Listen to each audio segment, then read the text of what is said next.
I had had enough. Well, you drove out there into the middle of nowhere and had some sort of loud verbal display challenging ET in general out in the middle of nowhere? That's what I was doing. I actually had a pistol in my hand at the time. I was really ticked off. When I was having this fit, I was waving the gun in the air, okay, and I had this fit. And at this moment, I said, okay.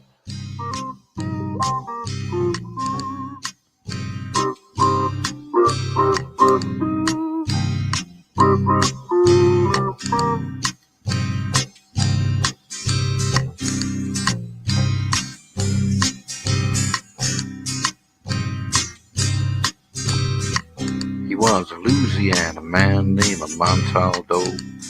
Folks around called him Six Gun Joe.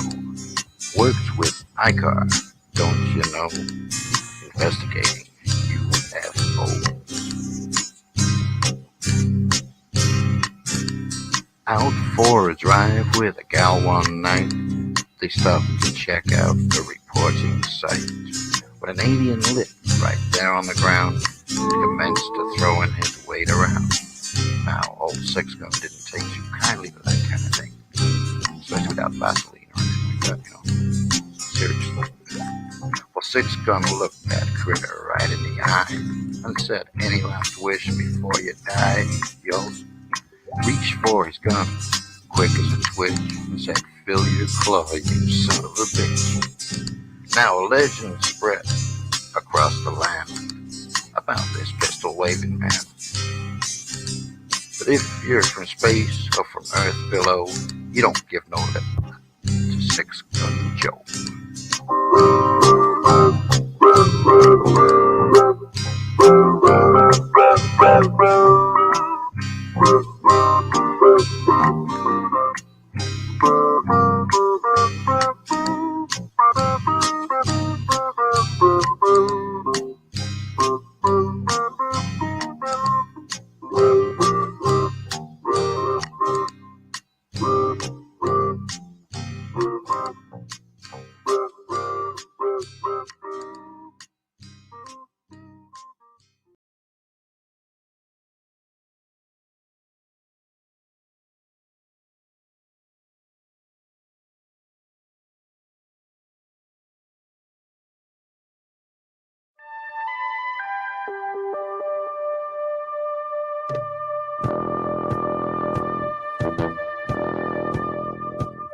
Tune in to UFO Undercover, Wednesdays at 8 p.m. Eastern, with your host, Joe Montaldo, right here on the Paranormal Radio Network.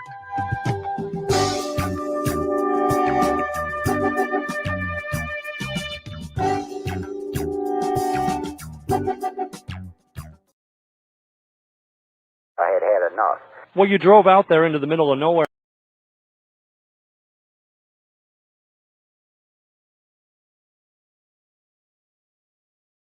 Like a real person. Portal. Paranormal Talk Radio. The Door. Background information about you, maybe why you're involved in this, and we'll start from there. Well, I was born in Belgium, in Brussels, in 1956, and soon after my parents relocated in Canada, and basically I've been living in Canada ever since.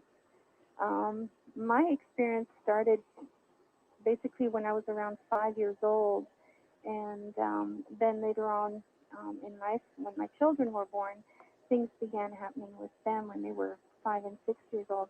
So from what I've read and what's been happening with us, we're finding that it's basically something that will go from generation to generation, and most of the time will begin very early in age. Mm-hmm. And, you know, I think I never decided to get involved in this or thought, geez, one day I'm going to do this. It's just things were happening for me since childhood, and then when I got older, I started keeping a diary of things that were going on and stuff. And at the time, like I'm 51, but I never really clued in or you know, realized what was going on till I was in my mid-30s, and that's when kind of all hell broke loose and things such strange, unusual, and scary things were happening with my children, like waking up with burn marks on their bodies and holes, in their backs and stuff. And just, having doctors keep saying, well, we don't know what's wrong, we don't know how this happened, we've never seen anything like this. That's when I realized that something was really wrong. And then, of course, the UFO sightings became more and more intense, bigger and bigger ships. And it wasn't just us who were seeing them. We'd have friends over or be out somewhere. So there were many eyewitnesses to things that were going on. Well, go ahead, sorry. Well, no, that's okay. That's okay. Remember, anytime you're on the show, you take as much time as you need, because when I get to talking, it's hard to shut me up. So always take as much time as you need. Well, no, because I wanted to cue off a few things for the listening audience, because I don't know if you're familiar with me, because I do research for the International Community for Alien Research, which is now the largest UFO abduction organization on the planet. I'm international director. We've categorized more than 7,000 abduction cases. That's what we pride ourselves on, is actually doing the real homework on contact. It's one of the reasons this show brings on, is we try to bring on at least a quarter of the year is dedicated strictly to contactees and contactee research, or abductees, or experiences, because I don't want to hurt nobody's feelings here with these terms, but it's one of the things we do. And when you said about age 5, that's common for the first memories of abduction to start. Abductions actually started in your mother's stomach long before you were even born. But now, age in the 30s is late 20s, mid 30s, somewhere up in there is what we like to call the awakening stage, when a lot of contactees come to the realization that they're an abductee or a contactee. A lot of them is for the same reasons you said, because they realize their kids are having experiences either similar to the ones they remember as a child or more intrusive. And it tends to trigger the parent's mind. Sometimes it's two parents. Now, let me ask you this. I don't want to get too far ahead of ourselves, but in some cases, I know one of the parents is a contactee. In some cases, both are. In your case, is it you or your husband or both? I mean, I know it's you, but is it your husband too, or both? No, I've been single for many years, but my ex-husband never had experienced anything at all. And in fact, this UFO thing, for lack of a better word, really created a lot of problems in our marriage. Yeah. Well, no, that's common for non-contactees. In a relationship where one's a contactee and one's not, 98% of the time, I'd say it ends up in divorce. Yeah. And I can understand why. I mean, if you don't have any interest in this, or you're not having experience, you're looking at your partner like, you have lost your mind. Yeah. I do truly understand it, but I just wish more people would be more open-minded, especially when it comes to love. They should be a little bit more willing, for even. I agree. But that's neither here nor there, and I don't know if there's anything we can do about it now. What's the very first experience you remember? I mean that you actually remember. Let's start off with this first. Was it a good experience, a bad experience, or something maybe in the middle? Well, unfortunately, in our case, all of our experiences have been not nice ones, of the negative kind, not very positive. Yeah. My very first memory, I was between 4 and 5. I believe I was 5 years old, and I was just terrified of bedtime, and I would always ask my parents to check for monsters under my bed, in my closets. Then I would ask for the light to be left on. I mean, it was just horrible trying to go to bed at night. And what started happening is I remember a bright bluish white light that would come through my bedroom window. And now my bedroom window was at the second floor up, and there were no stairs or anything leading up to that window. And then, all of a sudden, after this light appeared, there would be this very scary face that would show up in the window, seem to come through my window and wall, and then this figure would start coming up to me, and I would just pull the blankets over my head.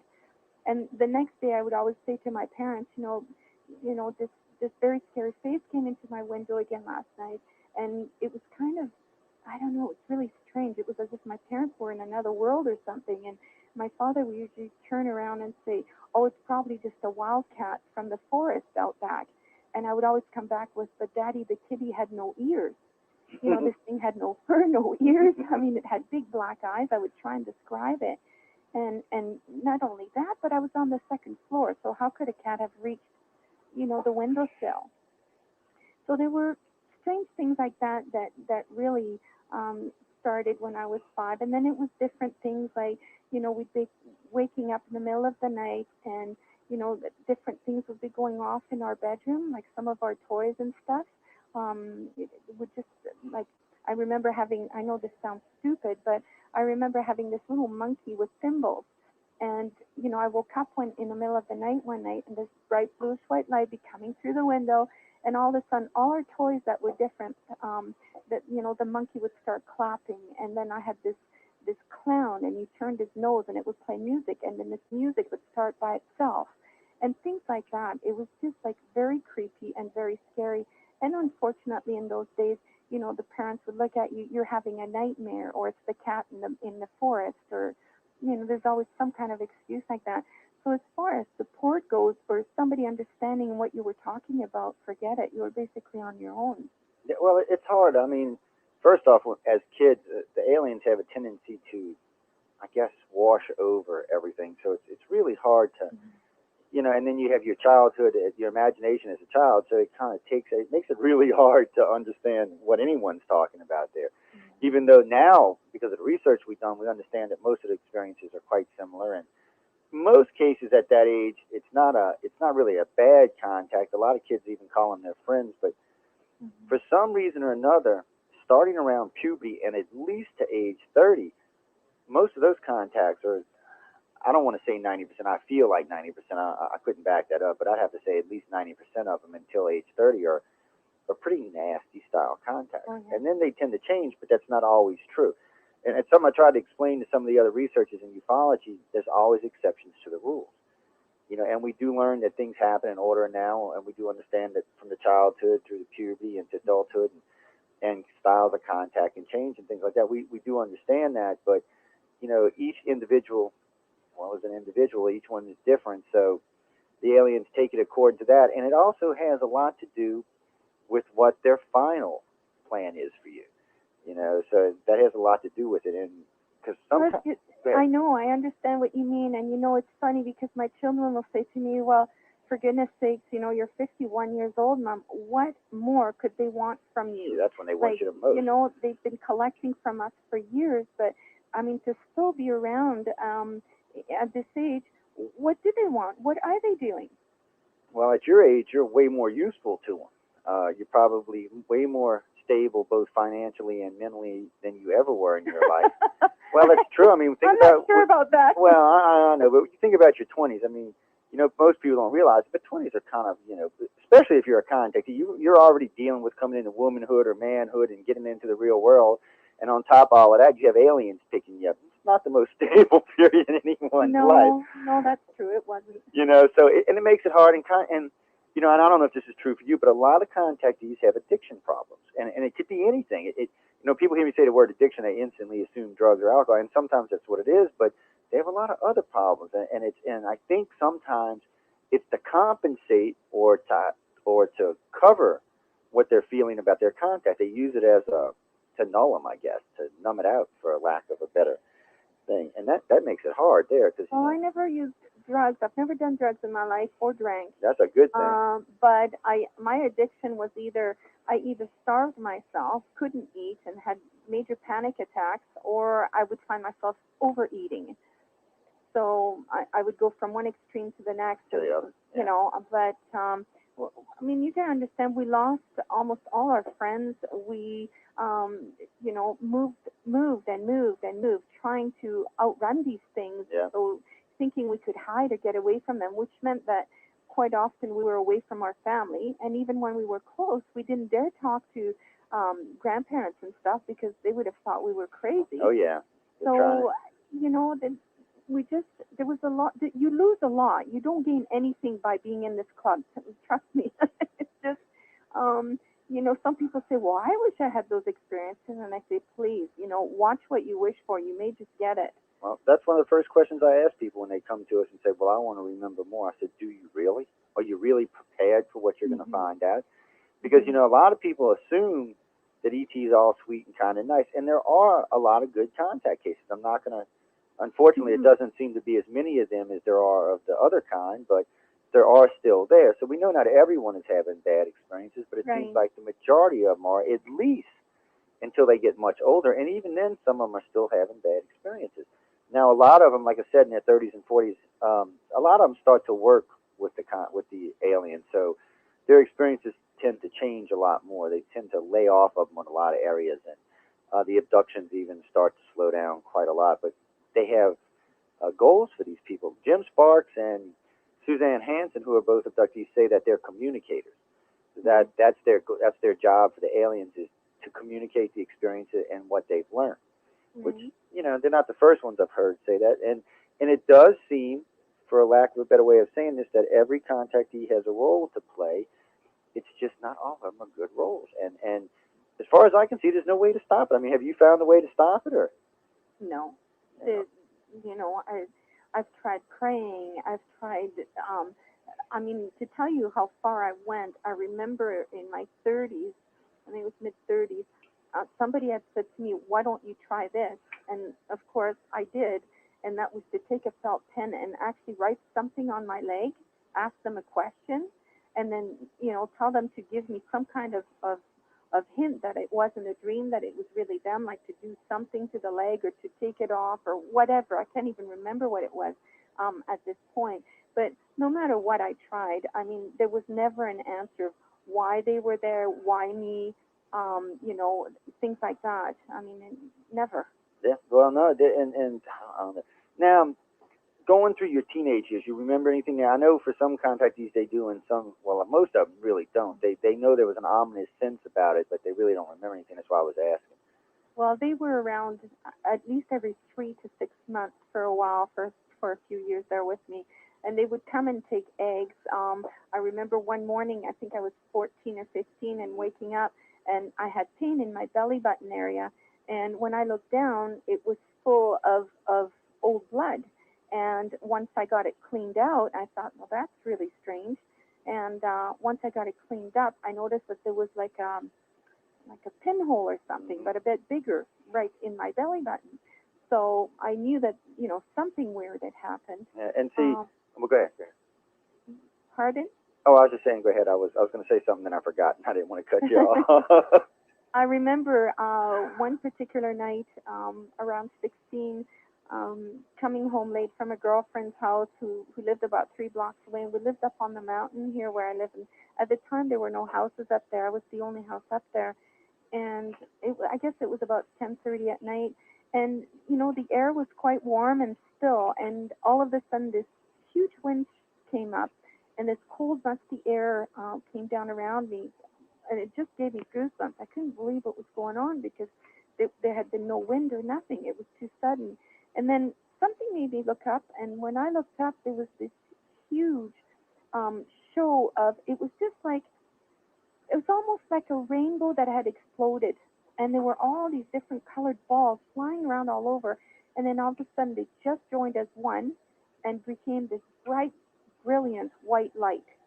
And then I thought, something's wrong here. And I tried to take off to run, and that's the last thing I remember. Next thing I remember, I'm walking up to my front door. All the lights are out, and it's a couple of hours later. Oh, yeah. Don't you love those kind where you're sitting there going, no. What the hell just happened here? I know. Yeah, I know. I can understand that. You're kind of like, now, wait, where was I going here? Oh, now, you said something about the mountain. Now, y'all don't take this the wrong way, my friends up there in Canada, but now I know 9 contactees that live on top of mountains that's getting abducted. Is there any flat ground in Canada, guys? I'm beginning to wonder here. Well, no, I'm being serious because recently, in the last 3 years, I've met quite a few Canadians that have had these experiences. And it's just when you said the mountain thing, it just dawned on me that all of them live either on top of the mountain or at the very close to the top of the mountain. Matter of fact, several of them live on either private mountains or there wasn't anyone there when they moved in. That was just really weird when you said that. It just kind of dinged in my head. That was many years ago, and at that time, that particular house with my family, yes, it was on a mountain. But I have to be honest with you, I've lived in cities, I've lived out in the country, I've lived in valleys. it didn't matter where I lived. Yeah, they don't. It doesn't seem to really matter. No. Even if you live in D.C., it doesn't seem to really matter. They're going to pick you up regardless of where you are. Yeah, I think where I live is the Okanagan Valley, about 4.5 hours drive from Vancouver, on the coast of BC. And basically, the Okanagan here, where I am, is kind of like, I guess, California, or the states Hawaii. It's very dry, quite warm in the winter, but we do have snow in the summer, but we do have the snow in the winter and stuff. But Kelowna, the place where I live, the town, since 2003, the UFO sightings have been absolutely unbelievable. That's when everything went nuts here, and it hasn't stopped. It's an ongoing thing. Well, they seem to be quite a bit busier in the last few years than they were prior, or they don't really seem to care as much if people see them. Because, it was really weird after the 9/11 bombings in New York. The amount of sightings increased 100-fold. And the reason why is because everybody was looking up in the air. At least all the Americans were looking up in the air. Actually, Freddie, I talked to several people in other countries. They said they were looking up a lot more too. But a lot more people were looking up. So there was a lot more sightings.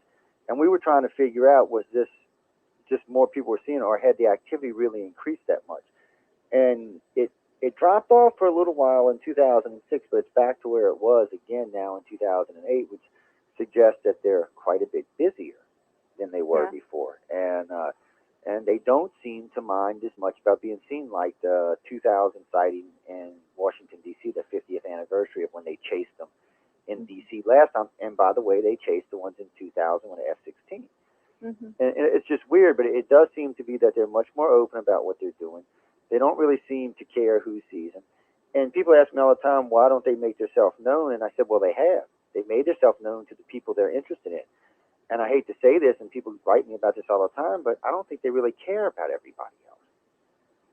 I don't know if you come out with that same sense or not, but to me it seems like they care about the contactees and abductees that they're dealing with, and as far as everybody else on planet Earth, well, I don't think they really care. You ought to see the mail I get over this. It's ridiculous.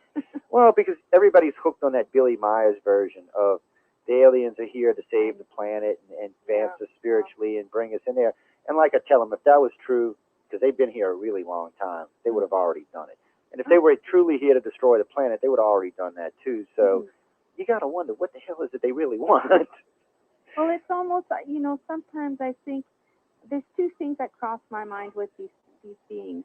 One is, are we fooling around so much with genetics and different things and cloning that they are us in our future, and we've come back trying to fix up the mess we're making? Yeah, that's the thing. Or two, are they, something like our scientists that go into an Amazon forest and find a new race of animal, and they shoot them, put them to sleep, they tag them, they implant them, they pull a tooth, they take some blood, and then they watch them for the rest of their lives to see how they migrate, to see what they eat. I don't know. Well, no, because I have to agree. I've thought about both of those. A lot of people think they might be from our future. The reason I ruled out the future thing is because of the humanoid type aliens and the reptilians. Since we know they're visiting just as much as the Greys, it suggests that it's from the here and now. And knowing that all three were present 5 to 50,000 years ago suggests something much more ominous, because watching us is fine, but 50,000 years of watching us, come on. By now you have to know everything there is to know about humanity, tenfold. And so you got to kind of really wonder. And then we know that there's not just one agenda. There's 3 species, and then there seems to be sub-agendas inside the agendas. And, because we know they're running breeding programs. We know about the hybrid programs. We know about women who have seen their children on ships and stuff like that.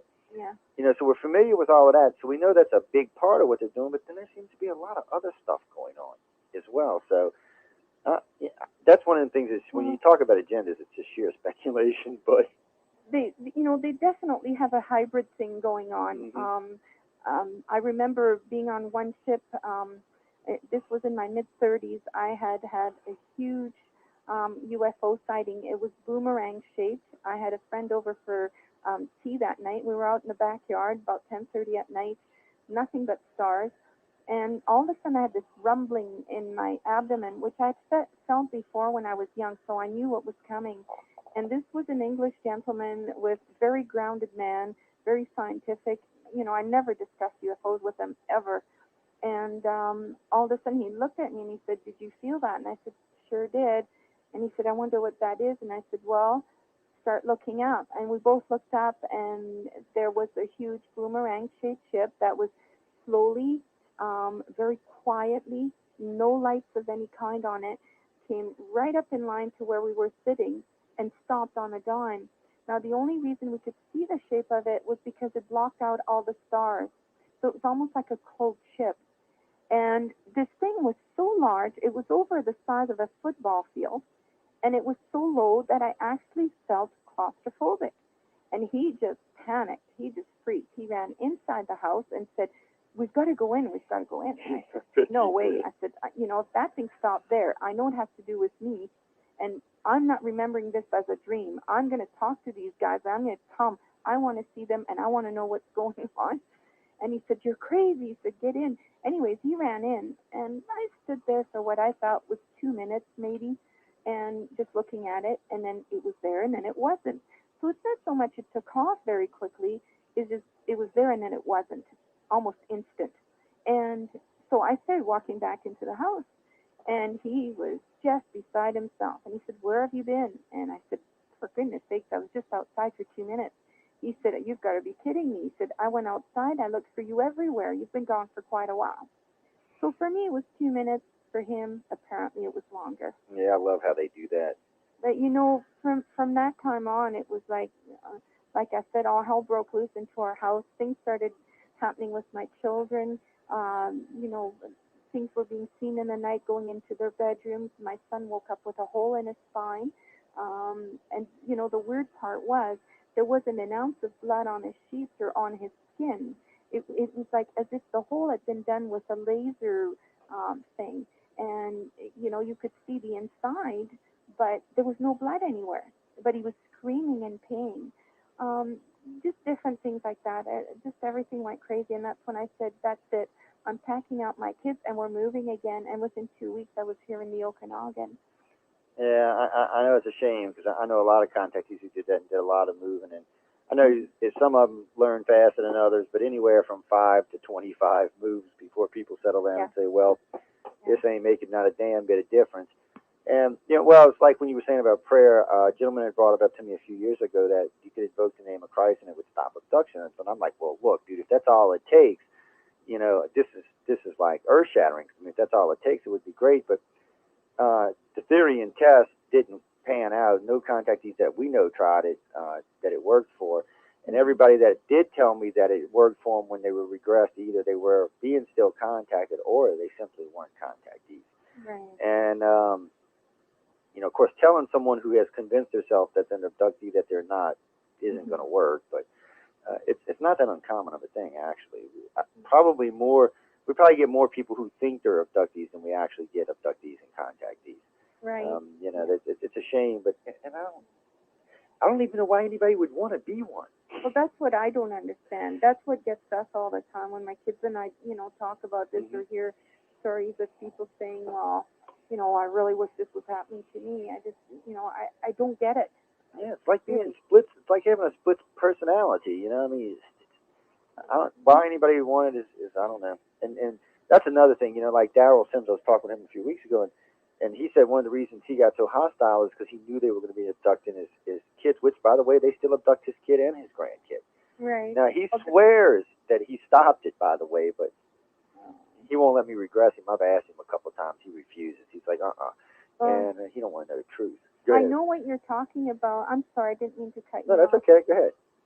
I know what you're talking about because I'm kind of going through the same thing a little bit right now. Like I had definitely, it's medically, you know, in medical records and stuff, I had at least one pregnancy go missing overnight, very suddenly at about 3 months gestation in the past.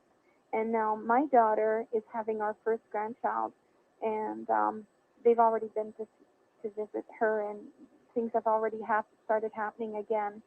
So, you know, she's had lots of ultrasounds because the doctors are saying, well, this baby is bigger than it should be, and this and that is going on. And so, you know, the cycle is happening all over again. And I'll tell you, it was very tough for me when it came to my children, and I still have a tough time with it. Oh, I can imagine. Because I felt so helpless. There was nothing I could do to stop it.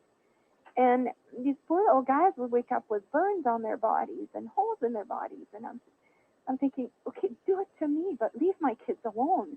And then my greatest fear was, well, my God, when they're going to have grandkids, are they going to be with them too? And sure enough, you know, it's already started again. Yep.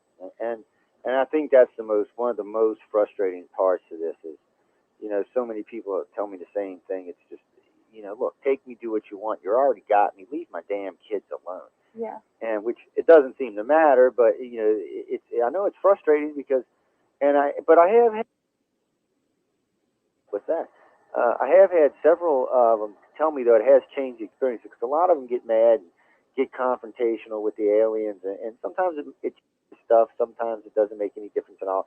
Sometimes there's penalties for getting all upset like that. So, yeah. you know, we tell people when they ask us, should I get mad? Should I confront them? I said, look, it's different for each person because there's no way of telling, you know, if it's a gray, how it's going to react. If it's a reptilian, how it's going to, there's just no way of telling.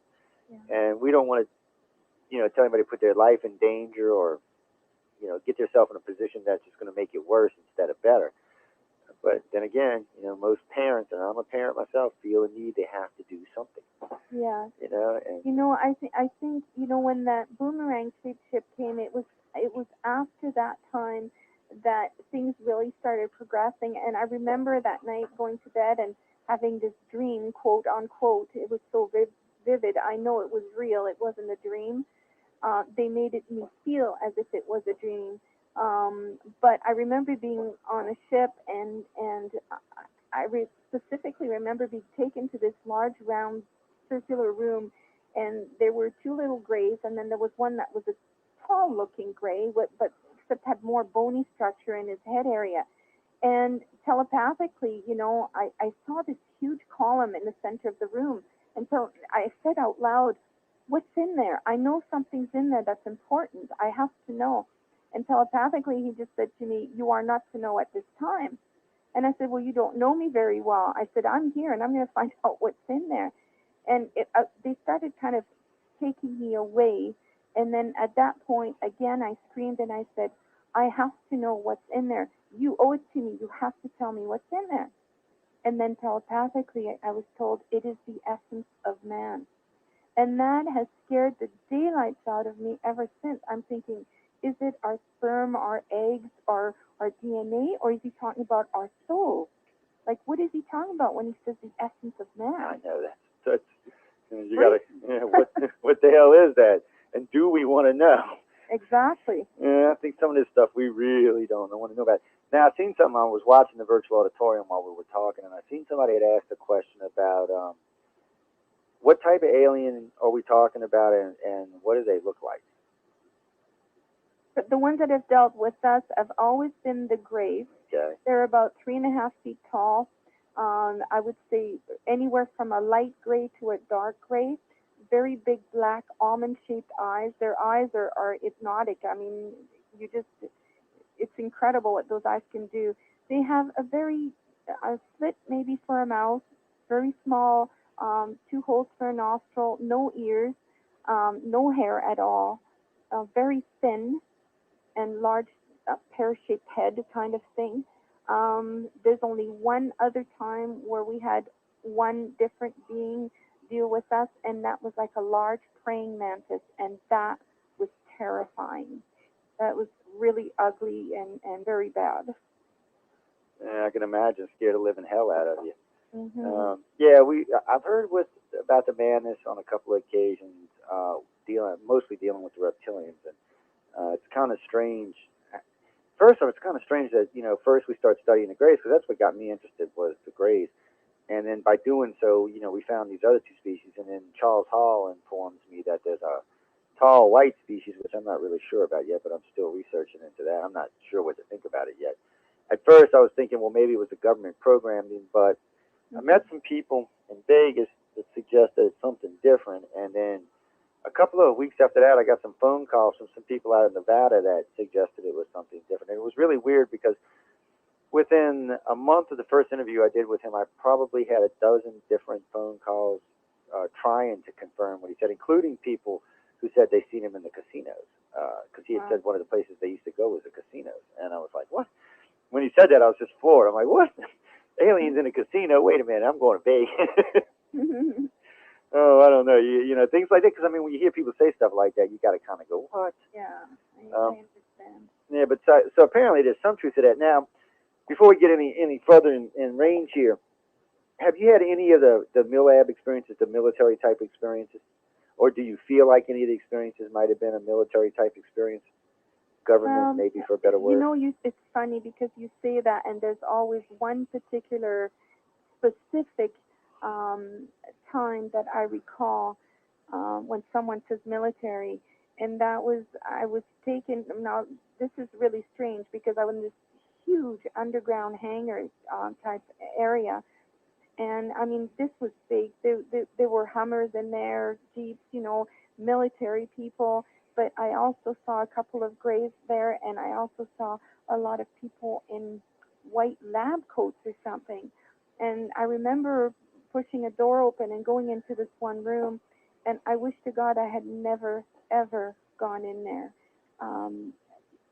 They were doing experiments and genetic things, and you know, they had some containers, cages and things where they had mixed animals with human, and they had mixed grays with things, and I mean, it was like a horror show. It was just horrible. I'll never forget it. And that's the one thing that I do remember. And then in this other instance, I remember a whole bunch of us being pushed up some stairs by some military people, and it looked like Nevada, Arizona area. I don't know. It was not much vegetation, mostly sand and rocks.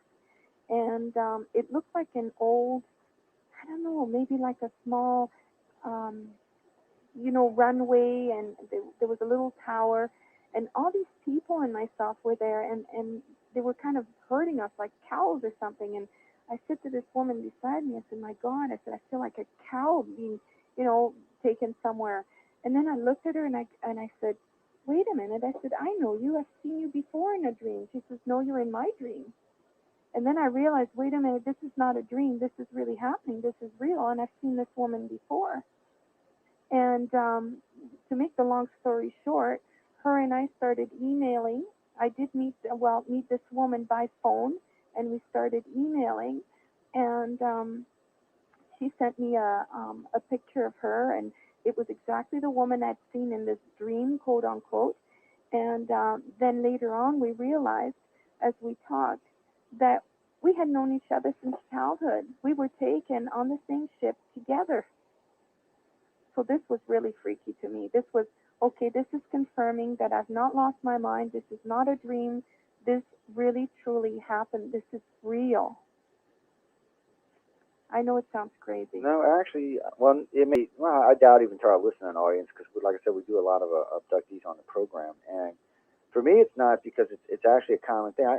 I cannot tell you, people, this is so weird, too, because we have, you know, I was telling you about ICAR, and we have a group, and we also have an online group for contactee supporters, a support group that we keep online. And they get together and they meet. But what's funny is, when the first time these people see, they know each other. And I mean, they know each other like they've been knowing each other their whole damn life. Mm-hmm. And when they get to talk, and the memories start to come out, that's where they know each other from, is the ship. And it's really, really, really strange, but it seems to be quite a common theme or thread amongst contactees and abductees. And what's also funny, too, is I have found out, now this isn't true for all abductees and contactees, but a lot of the ones that get divorced and then end up getting remarried usually remarry someone that either works in the field or is a contactee, and they seem to, after that, they have stay together forever. Yeah. It's not true for everybody, but it is true for a lot of them, and it's a strange thing. I hope to God that someday I will meet somebody who's on the same level as I am and that can understand, because I've chosen to stay alone for many, many years now, and will stay alone unless I can find someone that has either experienced what I have and still is, or at least understands, because you cannot be with somebody who hasn't experienced or who does not understand. It doesn't work. No, I've gone through 2 marriages and 2 divorces now. no, that's true. That's true. And that's what it's like on with the support group we've got when it's online, because we keep it open all the time. Now, sometimes there's a bunch of people in there, sometimes there's nobody in there. But when they're in there, a lot of them get together and stay together. And a lot of them get married or become lifelong friends or partners or what have you. But for me, it's been interesting because, working in the field, I'm seeing it and dealing with so many abductees and contactees, because a lot of our cases we handle are generational cases that span 5, 6 generations that we've been investigating for 15 or 20 years. Yeah. And, so we've got to watch all of this unfold and be a part of it, which is unique because, it just confirms a lot of the stuff we already knew and a lot of the research we're working on. But being part of it and watching it and sensing it gives us an idea, too, on some things, because a lot of the contactees now are starting to prepare their kids. Instead of burying their head in the sand and playing ignorant, they're starting to prepare their kids because, by being in these support groups, they're realizing, well, this is going to happen to my kids. It's already happening. The kids already realizing something's going on here, and I don't want to lie to them. A lot of parents in the old days, 20 years ago, the parent was going to lie no matter what. Today, it seems like a lot more parents are saying, look, this is what I think is happening to me. It is probably happening to you as well. Usually with either at the moment or later on in life, the child confirms what the parents say. And it's kind of scary, and it's really irritating, but it does seem to help at least a little bit. Definitely. See, I never decide. It wasn't like someday I decided I was going to come forward. I kept quiet about this my whole life. I don't blame you. But it wasn't until 2003, July 31st, when I had a very scary experience with a girlfriend, that I decided to finally, that's it. I've had enough. I'm not living in fear anymore. I'm going to make this fear work for me. And I decided to start a support group, which I did. And I ended up writing a book and put it out there because I do want to help people. And that's why I've started doing some lectures in the States and in Canada.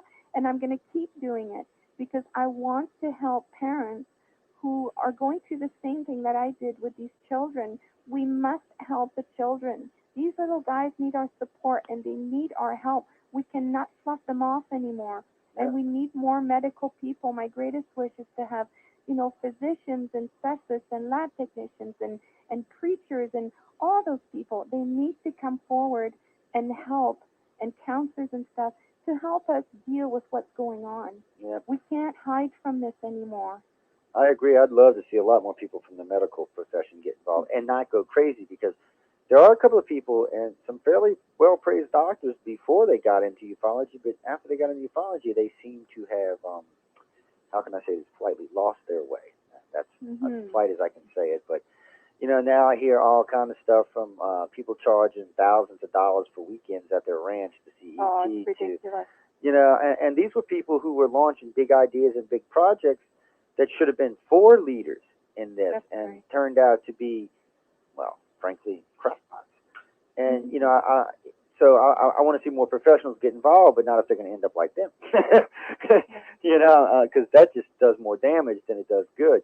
But it would be so nice to have, I have noticed a lot more psychologists and psychiatrists getting involved in the field, because I've realized that a lot of them have started to realize that this isn't a fantasy and this isn't sleep paralysis, and this seems to happen all day, night, afternoon, no matter where you are. But yet the person does, most of them do seem to live a fairly normal life. So they're starting to realize that there's something else going on. And then recently, there's been a few psychologists that have had experiences with their patients. That's right. Which has brought this in, because some of them are fairly well-known psychologists, and they were kind of like, you had a what? But it helps. It helps. So, getting doctors involved, any professionals help. It really does. But like I tell people all the time, in the end, it's the contactees that are going to make the difference. Yeah. We're the ones that are going to change things. We're the ones that are going to bring the information to the public and give the public the truth about what's really going on. Because you can investigate UFOs until you drop over and die. It's not going to prove anything. It's not going to change anything. and you can follow the government around and chase conspiracy theories until you die. It's not going to change anything. Really, the only people who have the information is the contactees, and each contactee, to me, is a piece of the puzzle. Yeah. Each one. I think, like, honestly, all great books have been written by a lot of UFO researchers, and look at Dr. John Mack and Bud Hopkins, and a lot of people have written really good books, and a few abductees have as well, like myself, and I think this really does help people to an extent. But honestly, between you and I and a few other people, I really believe that it will really start touching the public, all of the planet, really, once they start doing things more on a visual. If they start having movies done, like true stories of abductees and what we go through and the after effects of what's happened to us, then they're going to touch people. Yep. Because reading a book is one thing, but when you sit in front of your face, I've had 2 documentaries done on my story, and let me tell you, the volume of emails and phone calls I get after is phenomenal, and it's because people are saying, man, now I understand. Now I could see it. It's like I was there. I could feel it. I could feel your pain. I could see the pain in your eyes. They understand more. When you're reading a book, it's not the same. No, it's not, and it does help them to understand more. But somebody asked me, 2007, we have gotten a lot more press on ufology, and some pretty good press in 2007. Right. And somebody asked me what was different with that year. The only thing I could think of, there was more abduction-related books put out in 2007 or hit their peak in 2007, and more abductees came forward than any year prior. That is the only thing I can find different, because the amount of UFO sightings were the same. The good ones, bad ones were still the same. Right. So it wasn't that. There was something else. And it's a true statement. What gets the people interested is the contactee. It's human. It's something they can relate with. They can't relate with a flying saucer, but they can relate with you, Karina. They can say, well, wait a minute. Maybe I'm having this experience. Or, I've heard one of my friends talking, and they said some stuff like this, or they've had missing time. And, and it gets them interested. Whether they think it's alien or not, it gets them interested, which, of course, makes mine and your life a little bit easier. Yeah. See, I mean, people have to realize this isn't just something that happens one night or, every 3 years or something. I mean, the after effects of what these beings do to you on an emotional, mental, and physical level are absolutely incredible. It touches every aspect of your life. I'll give you an example. I was in my 20s, had a really heavy-duty sighting. I was taken aboard a ship. I get up in the morning. I have a sunburnt face, but it's only on half side of my face almost. It's not the full face. I have to go to work in the morning. It's in the middle of winter. What do I tell people? I'm dehydrated. I'm throwing up. I'm not feeling well. I've got this burn on my face, and they're going, what the hell happened to you? What did you do? What is this? Now, I don't ski, so it wasn't up on a mountain. It wasn't sunny. I don't suntan in suntan beds. You know what I mean? Like, it affects your job. I ended up losing work over being sick and things that were happening to me. So financially, it's been a disaster for me. You try and tell a friend, well, that's it. They spread it out to the other friend. She's gone nuts. She's gone over the edge. You lose all your friends. So you live in a very lonely place and a very painful place, physically and emotionally. You do? And I want people to understand that. It's not something that we wish for, believe me. See, I'm grateful you said that, because very few abductees will touch on what we're talking about right now live in the air. Katarina Wilson did, but not many others will, because I think part of it is emotionally it's tough to talk about.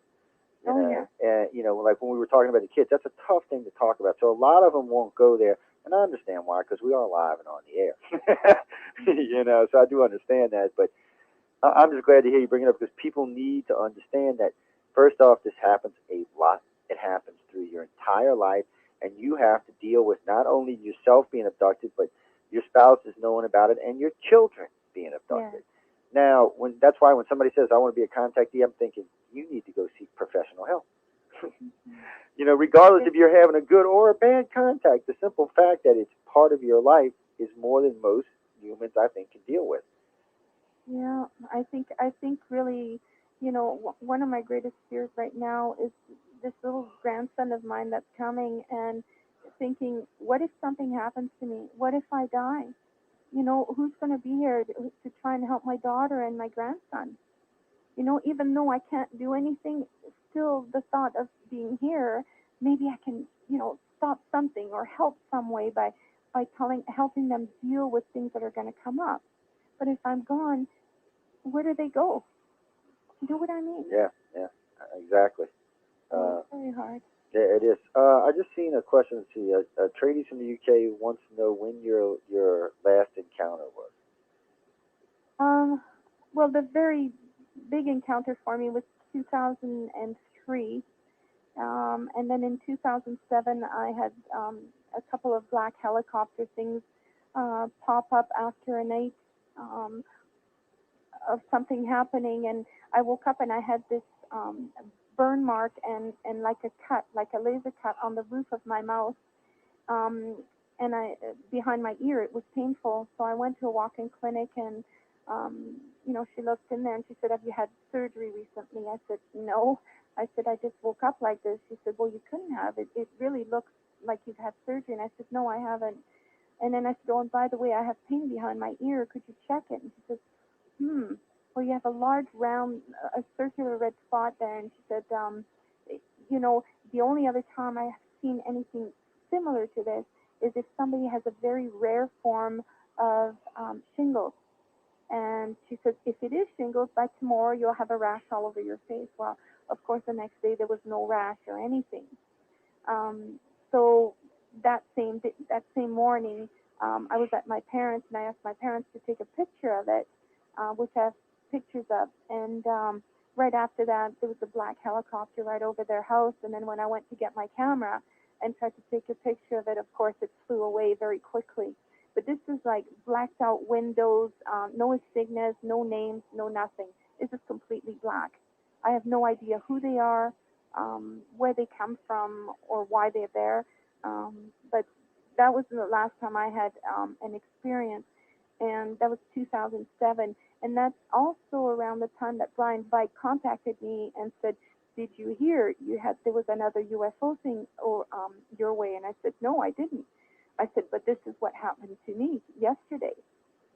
And that's when he informed me that 2 UFOs were witnessed up above our lake, having some kind of interaction, and many eyewitnesses to it and everything. And then one of the UFOs, for some reason, went into the lake, dove into the lake, stayed under for about a minute or two, and then came right back out of the lake, went up, had another interaction with this other UFO, and then they both flew off into deep space.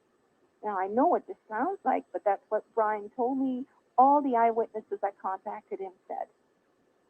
You know, it's interesting you brought up Brian, because I heard that you were one of the reasons he came back. You know, oh, really? Oh, yeah.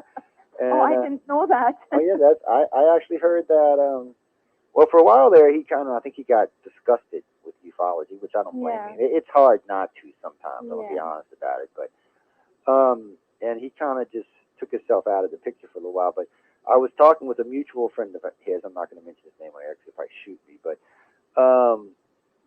he had told me, he said, you know, I had talked with Brian a couple weeks ago, and he said that was one of the reasons he came back. It was you, and I forgot the other lady's name. Really? And I'm not, you know, one of these days I'll bring him back. And he was one of my very first interviews, by the way. Brian is a very, very kind man. He's a lot of fun, too. Yeah, he's very fun. He's got a good sense of humor. Yeah, we had a blast the night he was on air. We were tearing up all kind of people.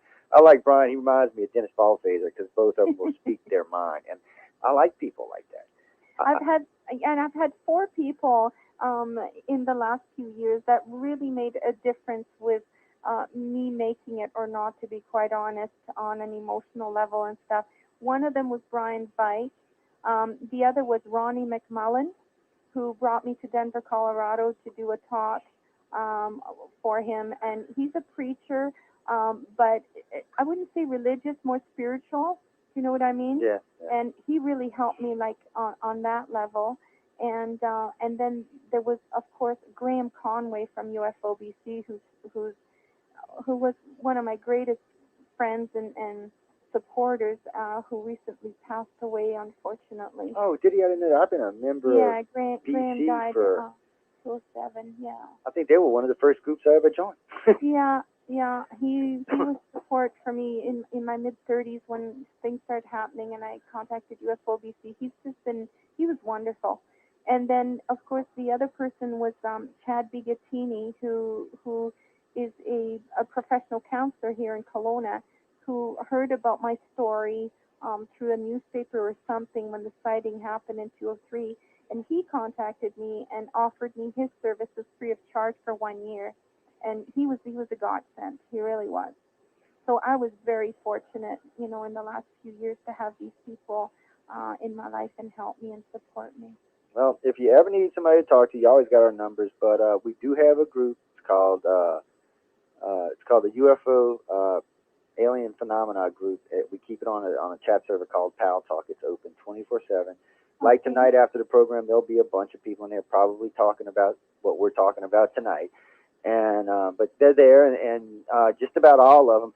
There's, I think, a couple of thousand members of the organization, and in the chat groups and all. And they come and go. You'll have this group of regulars, that group of regulars, but they all kind of know each other. And there's a lot of new people come in, but most of them are contactees. A lot of them are contactees/researchers. Right. And it's just interesting to sit and listen to them talk. And it does help them. It all helps them when they have bad experiences, or they just want to get something off their chest, or they just want to vent. Because sometimes it just helps to vent. Nothing else. It just helps to vent.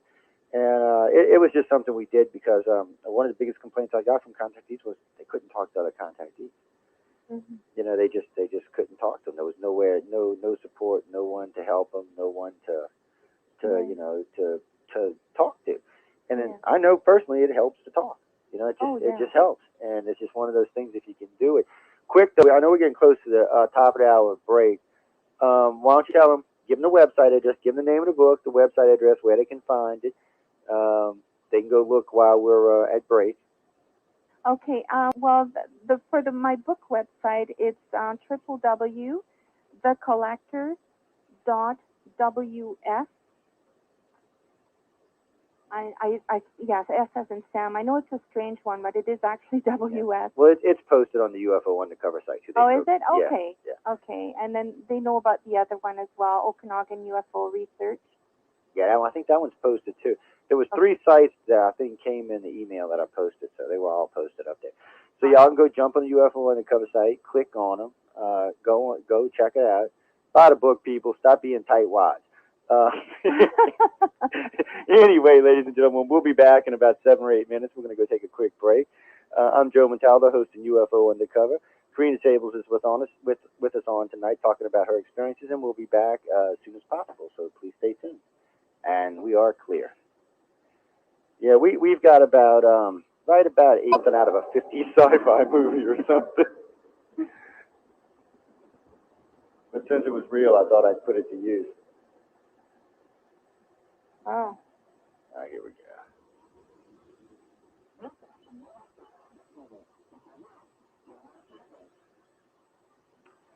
Welcome back, everyone. I hope you've been enjoying UFO Undercover tonight with me, of course, your host, Joe Montaldo, and tonight's guest, Karina Sables.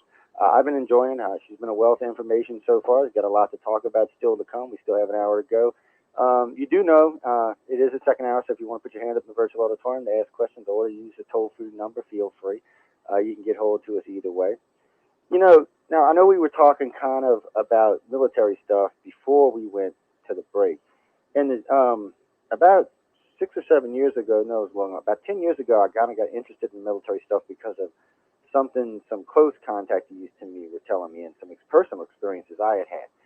And I met Melinda Leslie about 6 or 7 years ago. I don't know if you know who she is. And she really got me into the MILLAB thing because she really had a lot of information on it. And what she had and what we had with our own contactees kind of showed us that probably 1 in 100 contactees will have MILLAB experiences, military experiences. And what they're doing is, she calls it backwards engineering. Whether that's what they're doing, I don't know, but they're definitely looking for information, other things along those lines. And I'm curious, I got somebody looking up when Betty and Barney Hill were abducted. I wanted to see where you were when it was, because for me, and this is a very strange thing, but I don't agree with the current theory on Betty and Barney Hill. I think they were abducted in Canada, and the military got them in the United States. and it has a lot to do with listening to the regression tapes. But it's one of those things. So I was curious, you know, because I know you when was it, in the 60s, right? 61, 63, 60, man, I think it was 64 for Betty and Barney Hill. Yeah, I know it was right 19. there. Yeah, I know it was right there in the early 60s. And I was just curious because I know you were having contacts then, whether you remember them or not, you know, because what that would have made you like. I was born in 56. So, that would have made you 8, huh? Yeah. 7, 8, somewhere right around there. Yeah. And I was just kind of curious because, you know, when I was listening to Betty and Barney Hill, they lost a full day in Canada. They didn't even remember what hotel they stayed at, and when they talked to the guy for directions, they both gave different descriptions. Right. Okay, so this is classic abduction. Whole day gone, can't identify the people you're with. This is classic. But yet, when they got back to the to the United States, a lot of what she describes in that abduction is terrestrial technologies, not extraterrestrials. Very advanced for the time, but part of a lot of the technology she's described we use in everyday life today. So for me, it leans more towards a military experience than an extraterrestrial experience. Right. Not to say they might not have been an ET present. I do hear from time to time that the Greys like to be present sometimes when they take. September 61 was the Hills abductions. Thank y'all. That would have been near your first memories, huh? 5 years old? Yeah, 5 years old. That would have been near your first memories. Yeah. No, see, you might have been on the ship with Betty and Barney Hill. Well, you know, the funny thing is, funny you should say that, because when these things started happening to me at 5, I was then at that time living in Montreal, Quebec. So it was on the East Coast. It wasn't here on the West Coast. Yeah, it was on the East Coast, but Quebec, Canada. Yeah. Near Montreal area. Yeah. But we know as far as ET goes, East Coast, West Coast really don't. Doesn't matter. Yeah, it doesn't really. They're in the blink of an eye. Yeah, it doesn't really seem to make much difference there where you live.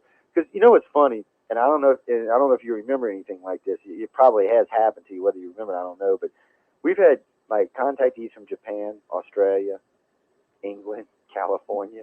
They all know each other. It's funny because a lot of them recognized each other in the chat group talking, and they were like, "Man, I know you. I've seen you before." Or they'll be on cam or have a picture posted, and they'll get to talk and realize they've had the same type of experiences, and they really get to talking, and it really freaks them out. Oh yeah. But it does seem to see something like that. Some things like that happening. But it's interesting for me because you do sound like you've got full blown just gray contact, which actually it sounds like typical gray contact.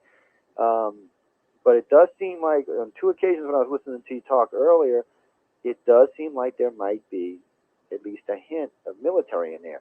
And the reason I'm bringing this up is because I live in the United States and you live in Canada. So is this the same military that's getting the people in the U.S. and in the U.K., getting the people in Canada? I'm not sure, but I can tell you that the last time we had 3 black helicopters buzz us in Peachland here in the Okanagan, the region when they took off was to the States, towards you, not towards here in Canada. Yeah. Well, to me, see, I can understand Canadians being messed with by the U.S. military. I really can, unfortunately, because y'all are right next to us, you know, and we share pretty much everything, so it would make sense. But the reason I asked you is because I've got contactees in China and Russia that are having military experience, but they're describing a military that doesn't sound Chinese or Russian. Matter of fact, the Chinese guy said he didn't see any Chinese people even present. That's interesting. So, and I can't think it's just the U.S. government. So I have to think there's maybe another conglomerate, a group that got together. It just, you know, it doesn't seem something that the U.S. government would do itself, because if it got caught, you're talking World War III. Right. You know, I mean, the Russians, Chinese, come on, we had the Canadians nuking us. Yeah. We up there abducting their people. So if it is truly the U.S. by itself, then that means we have technologies far exceeding and far more advanced than anybody on the planet wants to know, or we've got help. And there may be more than just the U.S. involved in this. I don't know, though. You know, it's speculation at this point. Now, the last prominent experience you had, what was the most pronounced thing in it? I mean, was it the light? Well, let me let you go. The last big one that we had an hour's missing time, my friend and I, And I mean, you know, it wasn't just the sighting of a ship. We actually had 5 sets of eyeballs staring at us about 40 feet ahead of us on this road. And everything went crazy from that point on. I tried to get back in my vehicle, and it was like moving through quicksand in slow motion. I tried to yell for her to get in the car, and my voice was coming out as a mere whisper. We finally make it into the car. I tried to start the car. It wouldn't start. I mean, everything went crazy. Then we realized we had about an hour and 5 minutes missing. If you don't mind me asking, how old was your son at the time? My son wasn't here. He was in Vancouver. Oh, okay. He was in his 20s. This just happened in 2003. Oh, okay. To a friend and I.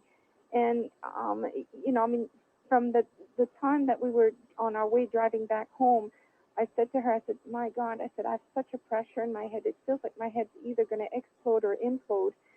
And she wasn't feeling good either. We were both nauseated and stuff. To make a long story short, by the next morning when we woke up, we had bruises on our bodies. We had radiation burn marks on our bodies. We had bleeding noses. We had nausea. And we had, for 3 months, this tremendous amount of hair loss and dropped about 55 pounds. Man, that sounds like you were exposed to something.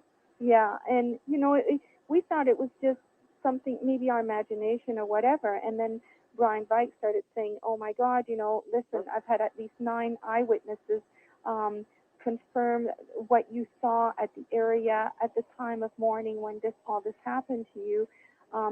There were so many eyewitnesses and so much that happened within those 3 days.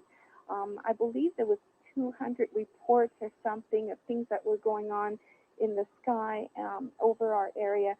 So, you know, my headaches got so bad, I actually ended up in the hospital for a week. And, you know, they didn't know what to do for me. They had me on intravenous, on painkillers, morphine for pain. I had high white blood count, so they had me on a tremendously high amount of antibiotics and so on. And, you know, eventually said, we don't know what happened, but they did do a test on the brain, and unfortunately they said that I now have brain injury, and I'm experiencing some small seizure activity in the brain now. So I'm not too happy with that. I mean, whatever they did, they really mess around with us, and I'm pretty upset about it. I still cannot remember what happened during that 1 hour's missing time. Yeah, and I hate those where you know, at least it wasn't like Travis Walton in 1975 where the guy went missing for 5 days. But you know, the thing of it is, you've probably been missing for longer than that. It's just they bring you back. See, let me ask you this: have you ever had like abnormal hair growth, like legs, arms? I'm just curious because we've had some strange stuff off and on. Yeah. Well, the reason I'm asking is because we've pretty much proven that at least some contactees, they will take for anywhere from a week to several months. And we found out, well, there was one guy, he was getting ready to go to bed, and I think it was his son's birthday party. And they took a picture of him that day. He had no beard, clean shaven. Okay? Got up the next morning with a full beard. Now, a full beard for a man is a month. Some guys 2 months to grow. Okay? That's not something that's going to grow overnight. And we've had several women who have gotten up with like a month's growth of hair in their legs, and it just freaks them out. And some of them, you can find stuff when you regress them. Some of them you can't. I'm not sure why, but a lot of times when you regress them, they'll have 30 days worth of memories. But as far as anybody's concerned, they weren't even gone from their damn house. Well, I've had the opposite, where my children or people that were over have said that I went missing through the night. They came into my room to talk to me, and I was gone. And as far as I'm concerned, I was just asleep all night. Yeah, and I've heard those many times too. One lady was telling me about an experience she had, and her husband says, "Well, I was sitting there talking to her. He said I went in the kitchen to get a cup of coffee, walked back in my living room, no wife." And he said this was about 6 o'clock in the afternoon. Mm-hmm. He said, "Well, you know, about midnight, he heard a noise in the kitchen. She's sitting there looking for him. Where are you?" As far as she was concerned, they were still just had the conversation. And he's like, "No, baby, that was 6 hours ago." And she's like, "No, that was 6 minutes ago." Yeah. You know, and I can understand how for abductees that is just extremely confusing, because well, that's 6 hours out of your life or an hour out of your life, and what happened during that hour? Mm-hmm. Why isn't there any recollection of what was going on in that hour? And a lot of it has to do with how do you feel at the moment. Like on that experience you were just talking about, when you realized, something had happened. I mean, how did you feel physically and mentally? Was it a drained feeling? Was it an exhilarating feeling? Or Angry, extreme fear,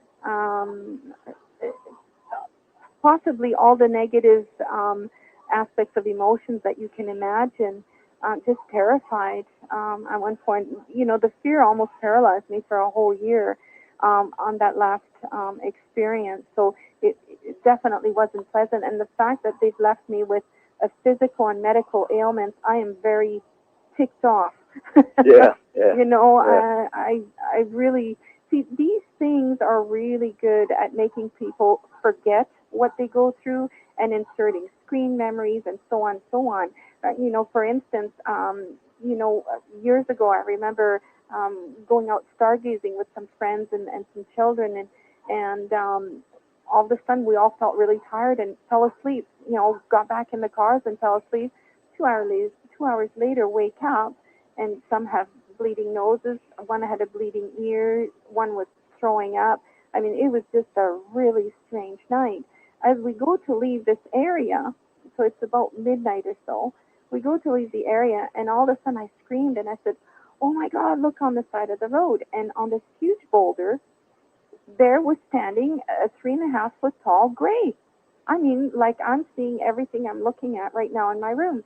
And two of the people in the car said, "Oh my God, it's one of those things." And the other one looked and said, "Oh, don't be silly. That's just an owl. It's a gray owl, and just happens to be a very big one." Okay, so one was not seeing what we were seeing. The others were seeing something else. On that same road on a different night, again, 4 different people in the car. This time, all 4 saw the same thing. And, the one person, screeched, come to a halt. And the one person screamed, "Oh my God, I didn't know that owls got that big or that they could lay down like that on the road." It was laying across the road. And then somebody else in the back said, "Owls don't lay down like that. yeah. Don't be stupid. What are you talking about?" So I think screen memories can be put in, or sometimes children can't handle what's going on. So my daughter at 6 years old woke up and said, "The little white ghost came in to see me again, Mommy. But the pumpkin head man was there, and he said he was the doctor, and I don't like him. He's very scary." And then proceeded to draw me a picture. So in her little mind, she couldn't handle what this being was. She drew him with a pumpkin head and a very thin, long body. So, I think the brain can only take so much. And it's definitely different for each individual too. Yeah. The worst thing about this, and I don't know if you've heard this from abductees before, is that we are terrified and, of the next encounter or whatever, but sometimes we are pulled to go out at night and do stargazing. It's like a moth being drawn to a flame. Oh, no, I've heard that. We've got cases documented where people get up in the middle of the night. We've had a couple drive as far as 300 miles to get abducted. Yeah. And you got to kind of wonder about that. You're like, but then these days we do have a lot of contactees that have come to some, maybe terms isn't the right phrase, but some of them have established, for lack of a better term, working relationships. And it has changed the style of contact they have. Not to say that they still don't from time to time do some nasty stuff to them. I'm not even going to tell you that's not true. But there seems to be a lot less of it. And they seem to be a lot more willing to let the contactee retain their memories, and at least some of their memories, and retain some of what they're doing for them as well. It's really strange. And I know it has a lot to do with, first off, how you dealt with this your entire life and what kind of support you had during your life. Because I notice contactees, long-term married contactees with 2 or 3 children, a lot of them turn into keepers in their 40s and 50s year ages. And those are definitely people who are working with the aliens, dealing with the hybrids and stuff like that, and dealing with a lot of the contactees being brought on the ship. Mm-hmm. But they've come to some kind of terms. And then there's people like Suzanne Hansen and Katarina Wilson and Jim Sparks who feel the need to get out there and broadcast this, which is a group you might actually end up fitting into. And if this, sometimes what starts out as something, a necessity, turns into a passion. Mm-hmm. And so you may end up in that group as well. I'm not sure, but I don't even know if you want to, but you may end up in that group as well. But there does seem to be different layers, different styles, and different objectives for each contactee. And and then, of course, contactees with children seem to hold a much bigger fascination to the aliens. I guess because, well, we got mom, we know what dad is. Well, come on, we got the kids too. Now we can really see what we did. And then, of course, they can know from there where they want to go with the children and the grandchildren, the great-grandchildren, and so on and so forth. It really is irritating when you think, I can really deal with personal contact. Just the kid thing just puts me over the edge every time. Well, I as a child, it began early for me, but I have to tell you, I was 8 years old when my mother suddenly died within about a month and a half or so. They're not sure, but she was a healthy, vibrant young woman, had just turned 30 years old, and overnight kind of thing, this woman withered and died. Now, what happened is that they lived in Montreal in Canada at the time, and my parents decided to go to Florida for a small holiday, and it was their first night there, went to bed. It was quite warm, so they just slept with a sheet over themselves, and when my father woke up in the morning, he was facing my mother's back, and she was covered in what looked like circular radiation burns all over her back, about the size of a loonie. So it looked like a basically suction cup mark from like an octopus had been at her back. And when he touched her, she was just burning. So he said, okay, look, you're really sick. We got to get home. Came back home. She was put in the hospital and died. I think it was about a month and a half later or something. Within 3 months, she was gone for sure. And, to this day, they can't tell us what happened. Well, to me, I don't care what anybody says. I think something really strange happened that night, and I think it had something to do with them. Yeah, something went awry and no telling. Yeah. No telling. It's really strange, too, because in the 60s and 70s, and even in the late 50s, the contact was, different than it is today. Mm-hmm. And to be honest with you, maybe that's when E.T. decided to start doing some of its more hardcore experiments. Because we've noticed over the years, especially since about 95, that missing time, which there still is for a lot of contactees, seems to be something that is fading out, and gain timed or lack of time or coming back early seems to be something. And I think ET, what they do is they adjust to us, the contactees and the researchers. When they start realizing, well, wait a minute, these guys have figured this out. We got to change. What is your thoughts on cattle mutilations? Oh, I get in trouble for cattle mutilations, okay? Because when I first got involved with cattle mutilations, I thought, okay, it has to be aliens. It can't be anything else but aliens. Mm-hmm. Then I started talking to some farmers and ranchers, and then I realized that there's no cattle mutilations east of the Mississippi River. None. At all. And the cattle mutilations in the United States are primarily in the west of the United States, located near areas where the government was doing nuclear testing. Another weird coincidence is almost all the parts removed from the cows are parts where radiation would accumulate the fastest and at the most. Oh, isn't that interesting? So then I got to thinking, I said, well, I know we had field lasers in the 60s. I knew that we had those. And and I know we got vacuum pumps, so we got the means to take the blood out, and we got the ways to make the incisions, bloodless incisions. So I'm thinking, and then this was the kicker for me. Almost 85% of ranchers that are interviewed, when you ask them, did you see or hear anything, black helicopter comes up, not UFO. Only I think in less than 10% of the cases do they talk about seeing UFOs. Well, the reason why I asked is because we've had a few cattle mutilations up here in Canada in the last couple of years. Well, actually, since 2003, it started up again. So I was just wondering if you felt there was a connection. Well, I don't know. I would check in it at first. See, if I was living in any cattle mutilations, I would check for, like, if they got any waste facilities nearby or any type of plants nearby, or I would check into those first, because there's something about cattle mutilations that just, well, I look at it from a different point of view, because aliens, if they really wanted to do this, they could zip down over a couple of pastures and grab as many cows as they want, take them with them, do whatever they want, and then dispose of them. Why would they put them back? Now, I'll tell you another little secret. Almost all the ranchers, well, everyone we've ever spoke to, their cattle was insured.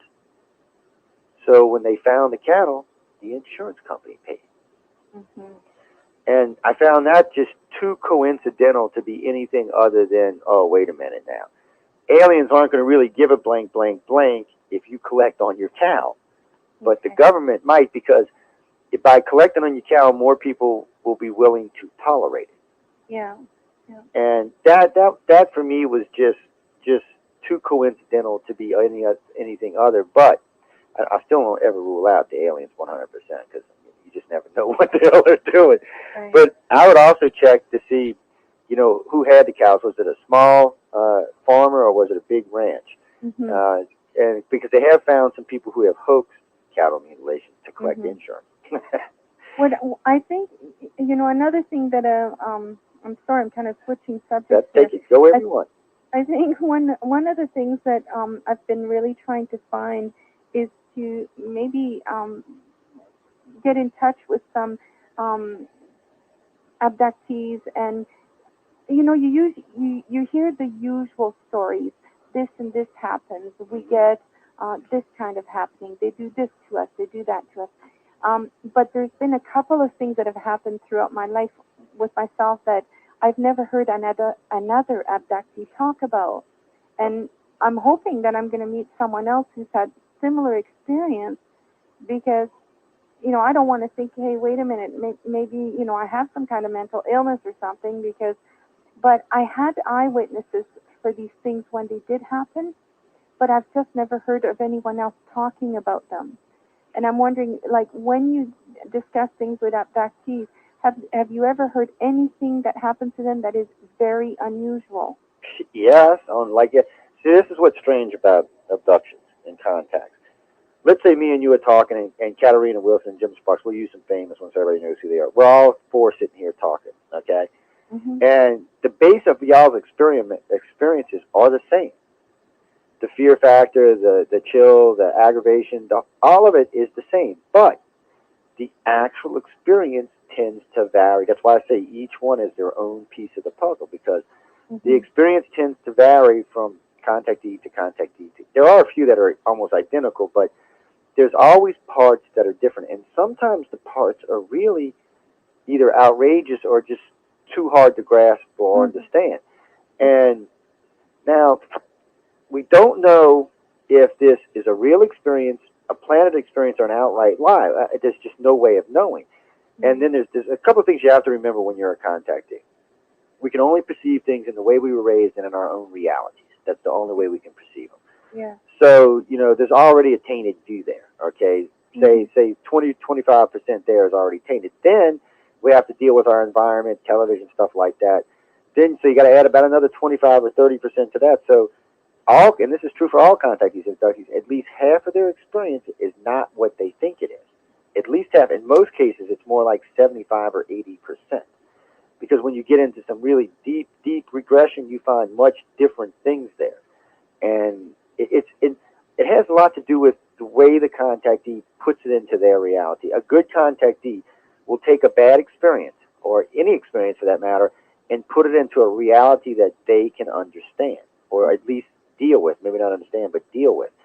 Now, you know, with you, I wouldn't even know what to tell you, because until we had talked, like, probably 20, 30 hours. I didn't have television for years, because I'm not a TV watcher. Yeah, I don't blame you. I don't watch children either. weren't brought up with it. We had never read a book on aliens. We had never seen an alien movie. So it was just I mean, we don't tell people that not to do it like MUFON does, because really and truly, the core of the experience is what we're looking for. Okay, so once we know you have that, then we know you're a contactee. So it really doesn't matter. And most of us are smart enough to be able to pick out things that ring true to, like, you know, Close Encounters or one of the more other sci-fi movies that's out of Star Wars. Because it's weird, because you will hear people you'll be listening and you're going, you know what, that sounds like a scene out of Star Wars. You don't want to tell a contactee that, but it does. And so you know that those things do get tainted, and it's unfortunate, but it's the human mind, and it's if we had support for this full out, like for all other problems, you wouldn't have that because people would instantly go talk to somebody about it. So the experience would be told at the moment and recorded at the moment, pure. But in most cases, that's not what happens. The people bury it, and then they bring it up, and then they bury it, and they bring it up, and by that time, it becomes quite tainted. And you know, and it's hard. So you have to look in there. So you look for the core experience, okay, which is the gray contact experience and some of the experiments. That's a core experience. Then you look for what the aliens may be doing with the person, or why they're abducting this person, or what's going on. Because we know the abductions happen because of family lines. Either your mother or father was a contactee or an abductee. Whether they do it or not, one of them was. And probably back, 200 or 300 or 2,000 or 3,000 years. It may go back as far as 6,000. Current theory is the Greys started intervening 6,000 years ago, which means, they're looking for family lines from that point forward. Mm-hmm. So whether or not that's true, we don't know. That's sheer speculation, but it does seem that we know at least 10 generations for true. There's a couple of diaries you can find. You can go back and see experiments 10 generations. So to about the 1700s maybe. After that, it's sheer speculation. You can only go by what you see in the ancient history text, which there does seem to be a lot of it. There's even some classic abduction in the ancient world.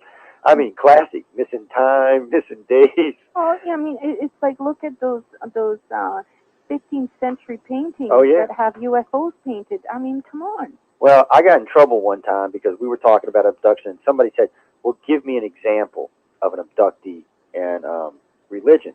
Now, this is a very controversial thing.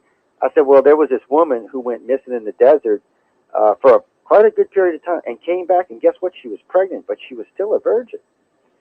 I said, you know what? I said, that's classic abduction. I mean, classic.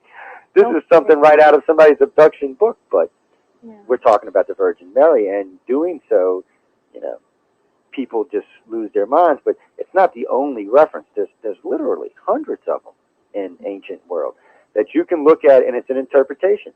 And let's be honest, Karina, if we lived 2,000 years ago and the aliens landed on the planet and started doing all kind of crazy stuff, we would think they were gods.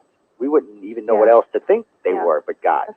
Or demons, depending on the way they act. But 2,000 years later, we're a little better educated. We understand a little bit more. And we know that there's spirituality. Well, most of us know that there's spirituality and there's religion, which are two separate things. Even nowadays, I mean, depending on who you talk to or where they're coming from, some people call them aliens. Some people call them fallen angels, and others call them demons. It depends. I mean, are you a religious person, or where were you brought up, or what country are you from? They all look at it differently. But I was glad to hear you earlier say about spirituality. You said the preacher was more spiritual than religious, and most people cannot define the difference between being spiritual and being religious. They think it's the same damn thing. Yeah, and it is. Yeah, I was brought up Catholic, and when my mother died, my father completely stopped going to church, and so on and so on. To make the long story short, what I am is not religious. I'm a very spiritual person. I've had a near-death experience, and believe me, my connection is very strong to God, to the universe, to whatever a person wants to call it. For me, it's a very strong connection. How old were you again when your mother passed away? I was 8 years old. 8? Okay. Yeah. Well, that's what we were talking about, the Betty. Okay. I'm just getting something straight in my own head. Well, no, it was strange because my daddy passed when I was 16. And I was actually raised Catholic myself and haven't been back in a Catholic church since. I'm not even going to lie about it. But, that's a long story anyway, but still, I haven't been back since. And well, I do, it's interesting because I find these kind of similarities amongst contactees. It's a real strange thing, but there's a lot of little subtle things. I'll tell you one other thing, and this is true for every contactee I've ever met. Actually, there's two things that I can honestly say about every contactee. One, they're all empathic. Some of them are telepathic, some of them have better abilities than that, but all of them are empathic, meaning they can either sense or send emotions. Totally. And just listening to you tonight, I already know you're empathic, so I ain't going to worry about it. I'm very intuitive, but I have been since childhood. It just got stronger after my near death. It's natural in contactees, so it's a natural ability. All of them have it. The other thing they have is they're all born survivors. All of them. Oh, totally. They will survive. You throw them in the middle of the damn desert with a with a toothpick. I don't know what it is, but they are. That kind of worries me, though, Karina. I got to say, Karina, that really worries me because knowing that all contactees are naturally born survivors makes me suggest that, wait a minute. Why do they need survivors? What the hell is going to happen here? Somebody please tell me. I get a little nervous when I hear things like that. But we really don't know. That's the problem.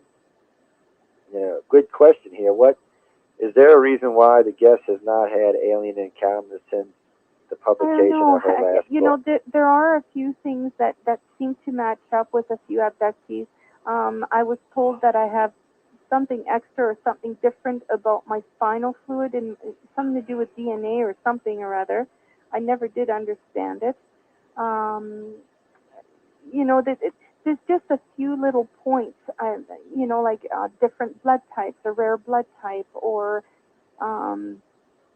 like you said, seem to be survivors. I mean, no matter what came in my life, what happened, I was determined I was never going to give up. Believe me, there was a time when I actually contemplated or thought of suicide when things were happening to my children, but never, of course, did go through with it. But nevertheless, the thoughts were there. But I've just always had this thing in me that I'm an optimistic person, I'm a positive person, and I'll be damned if I'm quitting now. I agree with you. They're not going to get me. But that's what you find. I mean, contactees get down. They're just like everybody else. They do get down, but for somehow or another, they always manage to pull themselves up, and they always manage to survive. Now, some of them do it better than others, but still, it's there. And a couple other things. Now, this is more true for some of the younger contactees these days, but they all seem to be very multitaskable. Their minds seem to be able to grasp a lot of ideas at one time. They seem to be able to hold conversations on a lot of different ranges. A lot of them seem to, and even older ones even seem to possess a lot more knowledge than they should, which we think is part of these downloads that go on, or even part of what goes on in the abductions. But they just tend to see. So, somebody told me the other day, he said, well, there's a lot of benefits to being abducted. I said, yeah, there's some. I said, but man, come on. I said, all they have to do is ask, okay, really. Yeah. If they would just ask, because most contactees tell me they can sense when they're coming. I mean, is that true for you? Can you sense when they're coming? You start getting like... Absolutely. My children and I will get this very high sound that goes through our ears, and we'll just look at each other, and we'll know. Yep, and that's the thing, and a lot of contactees can sense it. So it's tough, and all I say all the time, because to me, actions speak louder than words. It doesn't matter if you have a good experience or a bad. The simple fact is they did not ask you. They took you without your permission. So regardless what their agenda is, they're evil SOBs to me, because if they had my interest at heart, they would have simply asked, Joe, let me take you on board the ship. These experiments are going to be rough, but trust me, it's for the future or whatever. They don't have to tell me why it's for. If they would just ask, because they're going to do it anyway, I would just feel better if they asked. And at least I would feel better about the children being abducted. I was like, well, I can say no, but they're not going to really listen. But at least they asked. And it's just one of them things that bugs me. But to me, that speaks volumes about them. They have to think that much less of us if they take us without permission. Well, I don't think first of all, they don't have any respect for us, or they wouldn't be doing what they're doing. But, they have no emotions. They're like these little robots that just come and do their job, do what they have to do, and then take off. They don't care how it affects us on physically or on an emotional or mental level. They just don't care. They come and do what they want, take what they want, collect all kinds of things from us, and then take off and just leave us there. Well, you know what? It can't happen anymore, especially with our kids. And that's why I'm so determined that I don't care how much people make fun of me, what they think of me. As long as I'm alive, I will keep going out there, and I will keep doing my lectures, and I will keep talking to everyone who wants to listen, so that I can help them deal with what's going on, help them to understand what some of their children are going through. Don't tell them, oh, you're having a stupid nightmare, or let's put you on Ritalin, or let's do this, let's do that. That's Prozac not what's or happening. something. Oh, yeah. Put you on something where you don't feel nothing at all anymore. Exactly. I'm glad to hear you're out there actually talking to people, offering to help with contactees, because there's not enough of, and like I said earlier tonight, these are the people who are going to make the difference. Is to contact these. Yes, I will ask y'all questions. I see them. All right, 2 of them here right quick. Was anybody in your family, dad, mother, anybody in the military? Anybody? My father was in the military when he was a young man. Other than that, none of my exes were in the military. However, I have lived with the children, and I have lived in towns where, in one town in particular, I was only a block and a half from the military base. And somebody asked, let's see, is there a reason why the guest has not had an encounter since the publication of her book? Has not what? Okay, hold on, let me read this again. Is there a reason why the guest has not had an experience since the publication of your book? That's not true, is it? You've had experience. It's strange. They would assume that. As a matter of fact, a lot has been going on, as I told you. Yeah, that's what I thought. I guess they missed part of the conversation here. You know, and not just that, but my daughter is 32 weeks pregnant. Oh, Lord. And I hate to say this, but tell her I said congrats. Pardon? So tell us that congratulations. Oh, thank you. But you know, we've had our share of stuff already. Oh yeah. A few weeks ago, my daughter stayed the night here and overnight, and I woke up in the middle of the night. It was 3:15, something like that, and went to go to the washroom, and then I thought, well, what's all that noise in her bedroom? And the door was shut. And I thought, that's funny. Why is she up this time of night? And what is she doing? So I thought, okay, when I come out, I'll just go to the room. And I came out, went to go towards her room, and I found myself walking into my bedroom and getting into bed. And all the time in my mind, I'm going, wait a minute, I have to go and open that door. I have to go in that room. I need to go see Nicole. And there was no way. I was out like a light. Now, in the morning, she came into my room and woke me up, and she was crying. Yeah, and she said, Mom, I'm spotting. And I said, oh, sweetheart. I said, it's okay. Sometimes these things happen. And then she cried some more, and she said, no, you don't understand. They came last night, and they took the baby out, did something to it, and then put it back in. And it was after that that they did the first ultrasound, because they said that the baby just seemed way too big, like too far advanced for the weeks that she was. So we don't know if the child has been had something done to it or what's going on. We have no idea. And then 2 weeks after that, she lost what she thought was a huge, well, it was about the size of a baseball, round blood clot looking thing, but no blood. So she went to the hospital right away, and they found no blood. Baby was still there. They don't know what it was or what could have happened. So there's been strange things with her already, you know. Yeah, and actually, I hate to say it, but that's common. I've heard that if you're an abductee and you get, well, I should say if you're a female abductee and you get pregnant, they're going to come visit you, and they're going to probably come visit you more than one time. And it's not the first time I've heard them messing with the baby. So, you know, it's one of them things you got to think about. What the hell are they doing first off?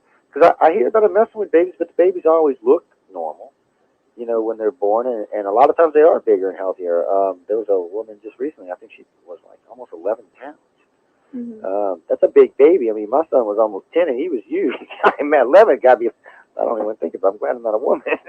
Well, my first one was born 5 weeks preemie, and there was a lot of things. They came around a lot with that pregnancy. And I even lost, they thought I had a twin. There's no twins on either side of the family. But they felt I'd lost a twin. And I was in the hospital for most of that pregnancy. And then he was born 5 weeks preemie. But you should see him now. He's close to 7 feet. He's 450 pounds. He's massive. Big old sucker. Yeah, it's weird. And, you know, I've heard about them being born preemie, too. There's a couple of them I know personally that have been born as preemies, and now they're healthy, good. It's strange.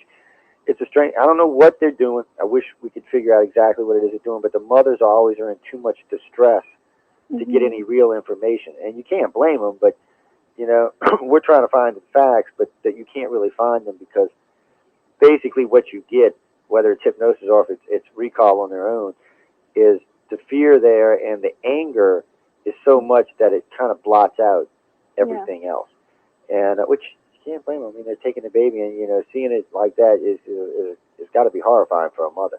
It just has to be. I don't feeling in the world. Yeah, I just don't see what else it could be.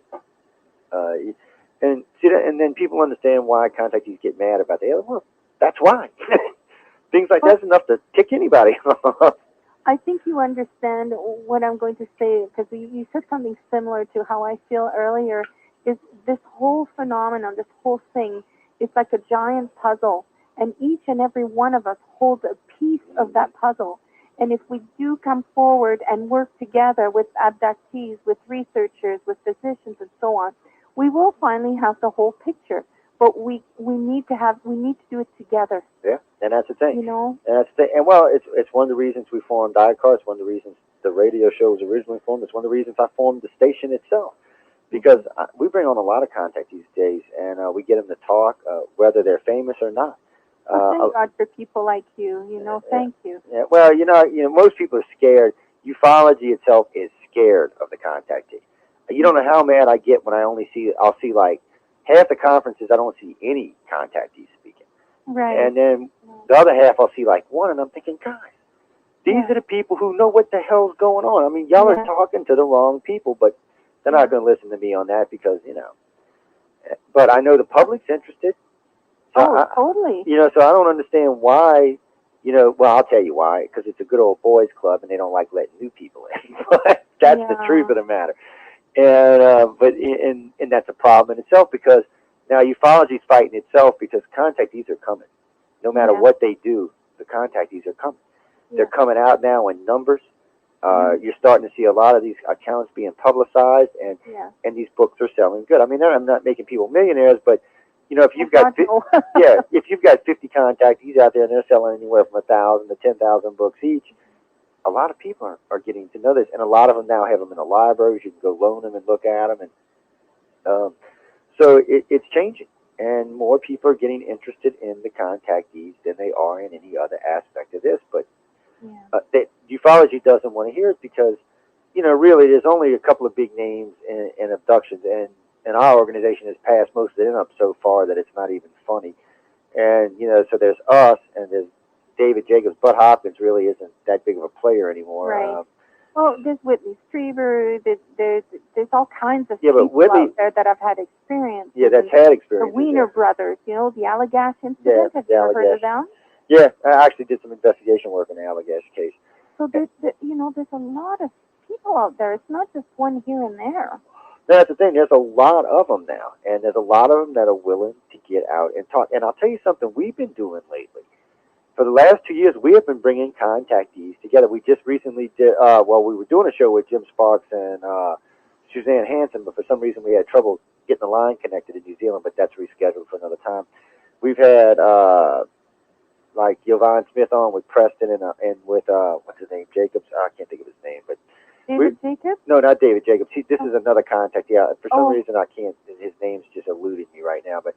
We've done this. I mean, we've had lots and lots of contactees on the program, but we've now started bringing them on together. So not only are they telling the audience, but they're getting to meet each other, talk.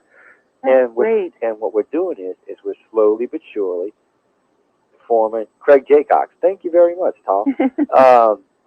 But we're starting to form basically a little group of, now it's kind of getting to be a big group of contactees. Right. They all know each other. So what's happening now is when they're speaking at different places, they're mentioning them. So now people are getting interested, and they're like, well, I just heard Katarina Wilson speak, and she was saying such and such about this one or such and such about that one. So they're going to look them up, and it's starting to change. You know what I think they need to do, though? Like just exactly what you're talking about, what you're saying is all these huge UFO conferences and stuff that they're having in the States, why don't they have all these abductees? Somebody bring all these abductees together, and then ask them to come to one of these conferences, and they get to talk, not just the UFO researchers and stuff. Who better to get answers from than the people that are having the experiences? I agree. You're preaching to the choir here. Wow. I don't understand. I don't either, and I have talked to I've talked to every mainstream ufologist there is, and the thing of it is very few of them want to hear this contactee word, and I understand why, because if they start putting them in the conferences, people are going to get interested in them and not in what everybody else is doing. And it's a way of keeping their work ahead, you know, keeping it up, like Disclosure or Roswell, which please, I'm tired of hearing about Roswell, and then we'll hear about it again. I'm so tired of Roswell, I can't even begin to tell you. Not to pick on my friends in Roswell. I got a lot of friends down here. No, I understand, and it's a very important factor. It is, but for me, I mean, come on. Now, if you'd started this yesterday, okay, that's cool, Roswell. But, you know, when you've been doing this as long as we have, Roswell just old. I don't want to hear about it. Unless something new comes up, I don't want to hear about it anymore. Well, it is a piece of the puzzle, and it is important. Please, I'm not trying to down it at all by any stretch, but I mean, we do need to hear about the other people and all the stuff that's going on now. And I think, you know, like we said, if you're experiencing something, and then you've got the others working with you, but you all work together, that's when you get all the pieces, that's when you get all the information. Yep. You can't just go, oh, only them and only us, and it doesn't work that way. Oh, we catch a lot of flack for doing this kind of research, but, you know, we decided MUFON wasn't cutting it, nobody else was really doing it, so we started doing it, and to our surprise, people got interested in it, a lot of people got interested, and, you know, at first it was like 20 of us and 50 of us and 500 of us, and I think at last count we're probably up around 4,000, maybe 5,000 members. I'd actually have to go do a physical count, but that's twice the size of MUFON. And I hate to say it, but probably 50 to 70% of them are contactees. Right. You know, they're joining the organization because they know that's what we're doing, and they know they can come hear the show or come by the support group or come hang out or come listen to other contactees such as yourself and contact them or write to them, and it's just a place where contactees actually can say what the hell they feel like saying. Right. You heard what I told you, like when I told you earlier, and I just interject whenever you feel like, and it doesn't matter where the conversation goes. You know, you're the contactee, and that's what we're wanting to hear. Somebody asked me one day, you know, they said, what are your credentials? And I said, my name is Karina Sables, AWMC, abducted without my consent. That's it. That's your damn credentials, too. And but it's a hard fight. It is getting better. I'm not going to lie. It's getting better, and it's not as hard as it used to be. But well, I'm getting older, so I'm at the point where I don't care what people say. Yeah, I think that's part of it, too. I'm just going to get the word out, and I'm going to try and help as many people as I can. I have a contract company down here, and the other day I was talking with a customer, and he said something. He said, I heard you've got a radio network. I said, yeah. He said, what is it? I said, it's called the UFO Paranormal. UFO Paranormal? He's looking at me. I'm like, yeah. I said, no, I'm into that stuff big time. He said, okay, as long as the price ain't going to change, I don't care what you do. But he did. It took him back. You know, he was kind of like, okay, you're one of them strange weirdo guys. I'm thinking, all right, whatever, dude. But it is something. We still got to deal with it, but it doesn't seem to be as bad. And you don't seem to get as ridiculed as much. But, you know, I work for myself, so that makes it a little bit easier. If somebody don't like what I'm doing, they can just hire somebody else, or I can tell them to take a flying one. So that does make it a little easier on me. But I know a lot of contactees now that have come forward that are working and living in the community and not being harassed and not being hated on and not being abused. But there are still occasions where somebody has to say, oh, that's crazy. Oh, absolutely. Yeah. You know, there's times I go by and I hear the whispering behind me, or, you know, the last time, not long ago when the last documentary came out, I actually had people come up to me, and this time, a lot of them was more on the positive side. They were actually very curious and said, you're that lady and that, oh my. She says, well, now I really understand what you must go through, and, okay, can I ask you some questions? So I think things, like you said, are changing slowly. People are being a little bit more accepting. I agree. I think it's going to be better. Ooh, oh God, we're just about out of time. Again, give them your information so they know where to find you, how to get in touch with you, where to find the book, all of that wonderful stuff. Well, they can either go through Trafford Publishing, or they can go through my book website, which is www.thecollectors.ws. Or I can be reached on my other website. I'll make it short because it's a long one. Just go Okanagan UFO Research, and it should come up for them. Yep. Well, I want to tell you thanks for being on. I had a great time. You're a great guest. I know we barely even touched. one of the first things when we do the first interviews, we rarely ever get to even near what we want to talk about. Thank you for having me. I really enjoyed talking with you. And I'm going to get Linda to get you rescheduled. Pardon? I said I'm going to get Linda to get you rescheduled for some time in the future. That way. Sounds wonderful. Well, that way we can get more stuff on. And by the way, ladies and gentlemen, Karina's stuff on her website will be, I think it stays up till Thursday now on our website. So y'all can go there. If you forget the links, they'll be on the bottom of the page. Just go click them, right underneath her picture and the guest name, and just click away. And like I said earlier, buy a book and don't be a cheapskate. You got to get on these people, Karina. You got to. I've never been one to push anyone. So, but if there are parents out there who are going through things with their children, good suggestion. Please pick up the book because it will help you to understand and maybe to deal with some things a little bit easier when it comes to the children. And I agree. And I was glad to hear you touch on those subjects tonight too, because like I said before, most contactees are kind of leery about getting into too emotional of the stuff because it can get kind of rough doing an interview. But I'm not really hostile to the subject. That's matter of fact, one of the very first contactees I ever interviewed, they said, "Wait a minute, you know about this? Are you a radio show host or a contactee?" Yes, I'm both. They're like, "Oh, okay, that makes some sense now." But anyway, Karina, I want to tell you again, thanks for being on. You were fantastic tonight. Oh, thank you, and I look forward to talking to you again. And I look forward to talking to you again too as well. Ladies and gentlemen, I thank everyone for tuning in to UFO Undercover tonight. I see next week's guest is going to be Peter Robbins. Peter, I was only hating on Roswell a little bit, so don't hit me on the head or nothing. he's helping putting Roswell together this year. Oh, dear. But just in case you're listening, Peter. But anyway, ladies and gentlemen, thanks again for tuning in tonight. I hope everybody enjoyed the show. And until next week, enjoy your life. And we are clear. Thank you so much. Oh, I had a great time. It was an evening. Prepare yourself for an evening filled with paranormal, special guests, interviews, haunting stories, creatures of the unknown, and tales that will chill you to the bone. Brought to you by the UPRN Network and Pittsburgh Paranormal Society. Take a walk into the night with Sean Kelly.